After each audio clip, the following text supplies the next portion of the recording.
Hey friends, don't you just love the looks of those amazing snack boards you see on Instagram and Pinterest? Well, I'm going to show you how to make a cheap but impressive snack food party board, and the secret is in the details. I'm Mel, and welcome to my kitchen. Today we're going to fancy up some fruit, make 2 new sweet dips, and I'm even going to show you how I've learned to make those beautiful pepperoni roses. But that's not all. I've got 2 more quick recipes that pack a flavor punch.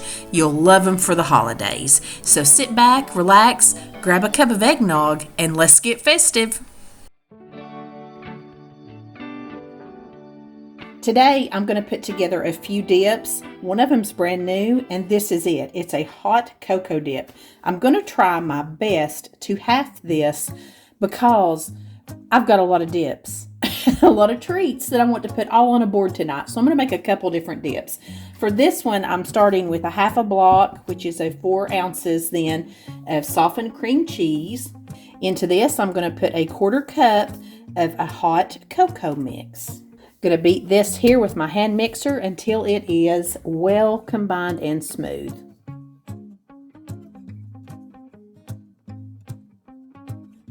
And I wish you guys could smell it in here right now already. Now we're going to take some marshmallow cream. The original recipe calls for 1/3 cup, so I'm just going to eyeball what I think 1/2 is, and it's not very much. And I also forgot, at this step, you also mix in your whipped topping. It says about 3/4 cup, so I'm just going to, well, that's a lot, but I'm just going to go with it. Let's get it mixed in. I'm going to give it a little taste because I gave it a little taste right after the hot chocolate went in, and I felt like it was pretty strong, so I may add a little bit more marshmallow. That's pretty delicious, but I am just going to add just a smidgen more. I really like that. And you can garnish the top with it with some of this marshmallow cream too. That looks perfect. I'm going to transfer this to a smaller bowl, refrigerate it. We'll pull it out when we're ready. This one is a good one. It's a classic from way back in the 90s. And I'm halving it, so I'm using the other half of that block of cream cheese, so that's 4 ounces. Got my marshmallow cream back out, and I'm going to use about half of this 7-ounce container.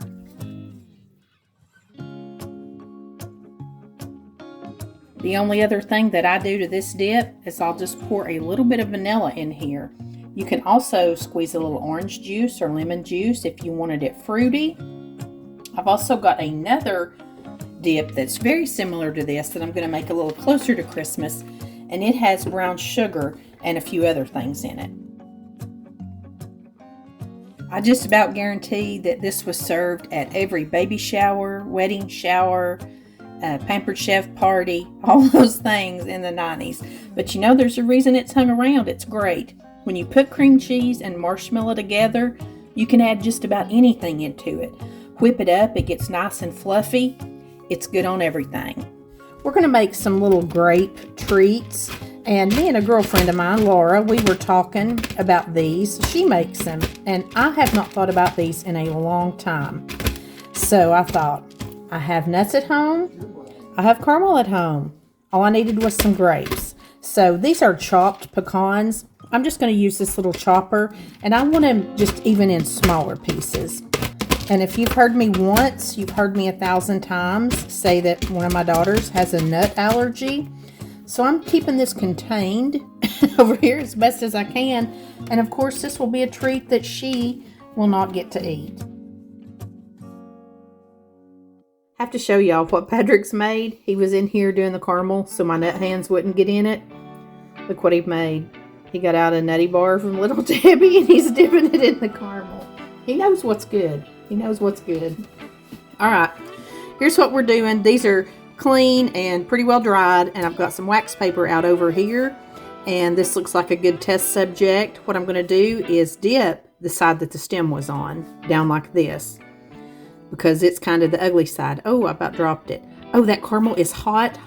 After you burn yourself, you're going to come over here and roll your little grape around in these nuts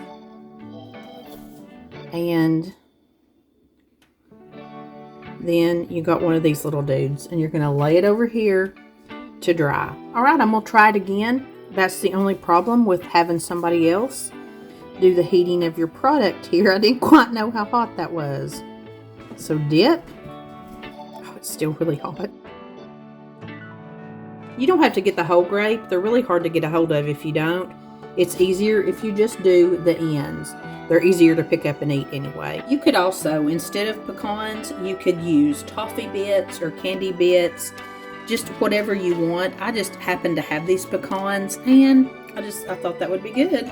I'll be sure to leave you links down below for all these recipes, even these grapes. I've got a link for them that has all kinds of different variations you can do with this.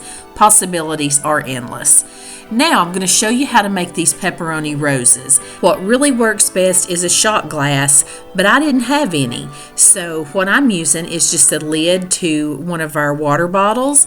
You're just going to take your pepperonis and you're going to lay them around the edges in halves. You're going to put half the pepperoni in and half of the pepperoni out.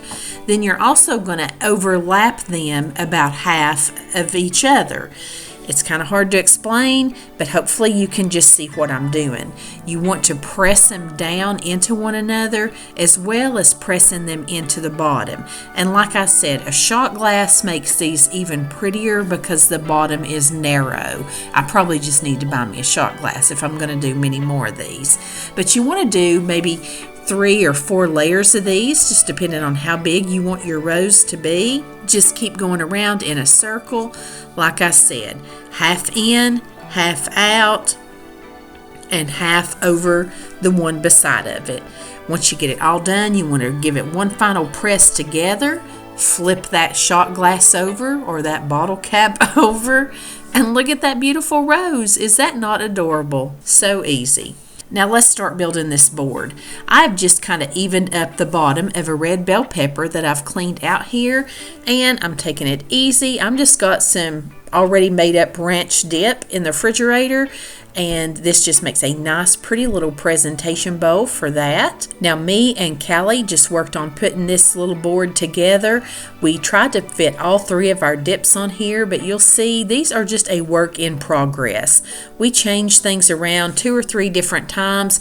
Basically, you want to start, we say, with a big S. See how our broccoli looks like an S? And then just fill in all around that. Just tucking things in all the corners. You just want your board to be covered. We just tried to get as much as we could on that one board. Then I just fixed another little board up, special for my husband, with some savory things on it. I knew that this would not fly for him if he just had fruits and veggies. So I found that big bag of pizza rolls. But look how pretty this is. Like I said, me and Callie reworked this a few times. You can actually just cover, if you had an island or even just your counters, with butcher paper and just go to town. Do all the meats and the cheeses, fruits, veggies, all those. And you can even think out of the box. You can do all kinds of just candies and popcorns and snacks like that, chips, nachos. You can even get fancy with like barbecue, chicken wings, loaded potato skins. Just go crazy. Everything is just so cute and so fun when you just put it out there like a big smorgasbord. We definitely had so much fun putting this together and eating it. Now I'm going to share with you a double layer pumpkin cheesecake. I saw this years ago on Mandy in the Makings channel, and I actually had to message Mandy. I could not remember what video this was in, so she sent me this so I could actually make this for Thanksgiving. Starts out with 2 blocks of cream cheese that are softened. Going to put in a 1/2 cup of just white sugar and a 1/2 teaspoon of vanilla. And we're just going to beat that all until it is well combined and begins to get a little bit smooth there. Next, we're going to put 2 eggs in. We're just going to add them in one at a time and make sure they're well combined before we add in the next one. And this really gets your cream cheese filling nice and smooth.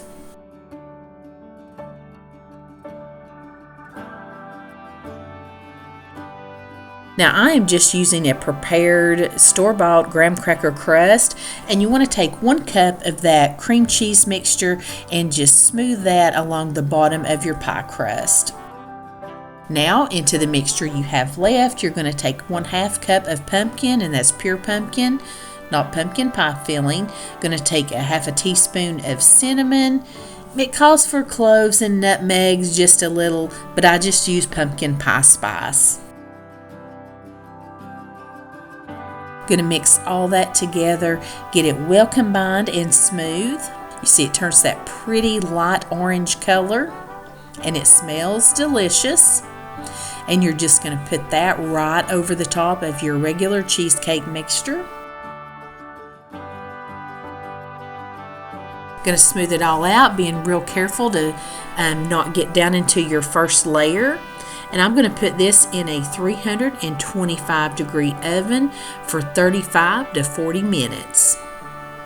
When it comes out, you'll see how it's kind of puffed out around the edges. When you jiggle it, if you just see a little bit of movement in the middle there, you know that your cheesecake is done. Look how pretty it looks when you cut it up. You can see your 2 layers. Absolutely delicious. And this year I made my friend Jen's fresh cranberry sauce. First year I have ever made from fresh. You just take 1 bag of cranberries, rinse them really good, put them on a heavy pot on top of the stove, and you're going to add in 1/2 cup of water and 1.5 cups sugar. Going to put in 1/2 teaspoon of cinnamon, and again I used about 1/2 teaspoon of pumpkin pie spice. And you also want to put in about 1/2 teaspoon of salt. Just going to stir all that together over high heat. And I happen to remember Jen suggested that you put a little orange juice in there too, or even replace all the water with juice. You want to bring these up to a really high boil, then cut them down to simmer for about 30 minutes. You'll begin to hear them pop, and all the magic happens. Look how beautiful this sauce turned out. Once you get to that beautiful sauce consistency, you're just going to pull that off the stove eye and let it cool. Then you're ready to refrigerate that. I'll have Mandy and Jen's channel, Cook, Clean, and Repeat, linked down in my description box for you. Most of you all have probably already seen them, but if you haven't, you're in for a real treat. Wanted to show you a little bit of our Thanksgiving dinner. I always love to share this with you. Lord, it's me again. I hadn't talked to you in a while. I'm sorry about that. But we're thankful to all be able to get together, have a good meal. Thankful for all you've done for us through the year. We ask you to bless their food, the use of our body, and us to your service. In your name we pray. Amen. Amen. Amen. It never ceases to amaze me how you can take simple, everyday foods to the next level in flavor or their presentation just by adding a little different spice here or there, or just serving it up in a unique or unexpected way along with some little extras. If you enjoyed this video, be sure and check out my Christmas playlist on the screen. It's full of festive Christmas foods. They're all just as quick and easy as what you've seen here. And I just want to thank you so much for spending your time with me. I appreciate you more than you'll ever know. And as always, until next time, I send you love from my kitchen.